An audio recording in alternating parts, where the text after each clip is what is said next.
Coming up on Network Africa, DR Congo reports first confirmed Ebola case in over a week.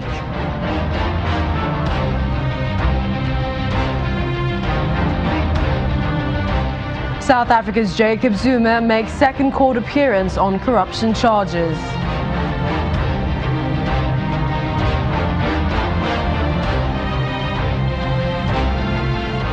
And Ethiopia's Prime Minister Abiy Ahmed sacked two of the country's most senior defense and security staff.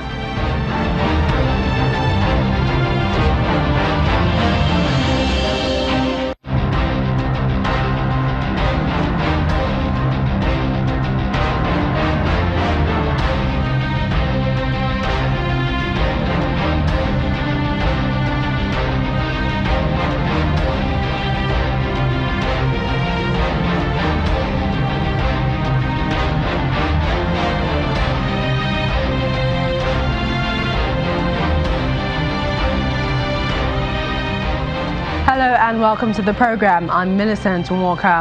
We start in Central Africa, where the Democratic Republic of Congo has recorded its first confirmed case of Ebola in over a week. Well, this comes as medics say they have made significant progress in their efforts to contain the disease.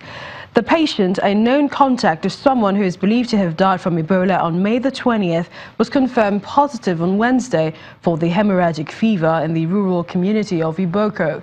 The Health Ministry also reported 5 new suspected cases on Thursday, including 2 in Mbandaka, a city of some 1.5 million people. In all, the ministry has recorded 38 confirmed cases, 14 probable and 10 suspected cases, including 27 deaths. Police in Mozambique say suspected Islamist militants have killed 5 people in the latest attack north of the country. Reports say the attackers used knives and machetes on their victims and also burned down houses. At least 17 other people have been killed by suspected jihadists in recent weeks. Police have sent reinforcements to the area, which is rich in natural gas. More than 300 people have been arrested following the attacks, and a number of mosques have been closed. The UN Security Council has imposed sanctions on 6 leaders of human trafficking networks operating in Libya, the first time traffickers have been put on an international sanctions list. While the blacklisted 6 are 4 Libyans, including the head of a regional Coast Guard unit and 2 Eritrean nationals. Smugglers have taken advantage of insecurity in Libya to move hundreds of thousands of migrants by sea to Europe. Many migrants are trapped in detention centers and beaten by traffickers.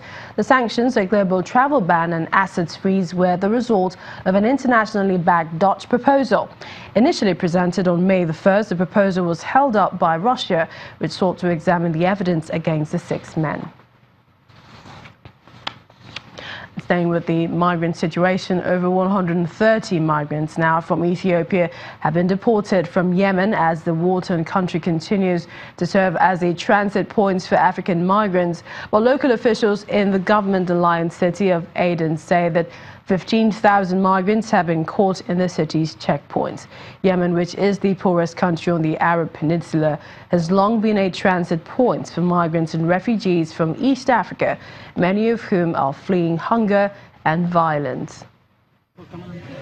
Most of the migrants are from Horn of Africa countries, and like tens of thousands each year, they were willing to risk the treacherous journey through war-torn and impoverished Yemen in the hope of finding work in Saudi Arabia and other wealthy Gulf Arab states.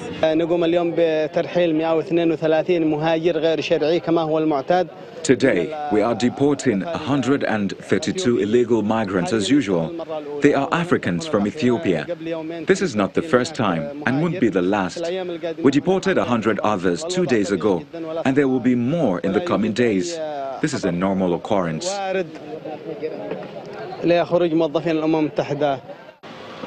The route was unsafe long before Yemen descended into all-out war in 2015.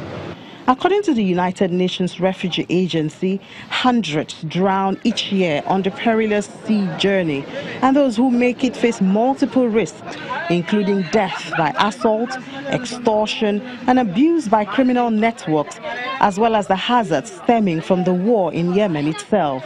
The UNHCR says despite these dangers, the number of migrants traveling across the Gulf of Aden and Red Sea to Yemen has been rising steadily to 117,000 in 2016 from 92,000 in 2015.